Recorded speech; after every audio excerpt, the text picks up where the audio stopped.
Hello, my name's Alec. I'm the Technical Manager at Quelfire, and in this video I want to talk about the subject of partial penetrations. So what do I mean by partial penetrations? These are where you might have a penetration that's only on one side of the wall or on the underside of a floor, for example, such as socket boxes, as you can see here, or you have sort of radiator pipes, conduits with cables, or just cables on their own.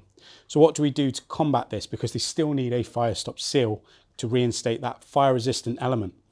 So Quelfire have gone away and done some testing. Now with the testing, we've had to use the Part 3 test standard, which is normally used for full service penetrations. The reason for this is at the moment, the partial penetration test standard is still under development. So there is a draft.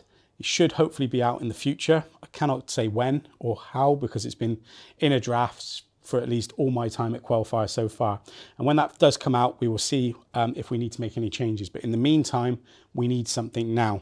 So we've gone away and we've tested our putty pads, which I've covered in quite extensive videos, so please watch that. But I want to just talk about some of the unique details that we've gone away and tested.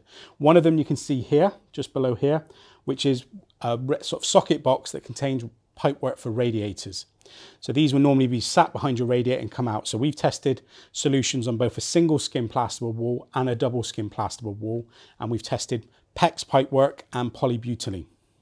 Some of the other solutions we've tested are conduits, UPVC and rigid steel, for example, that just go in the top of the wall and then sometimes drop down to a socket box, for example. And we've tested direct-to-wall seals and pattress bat where you have those oversized holes.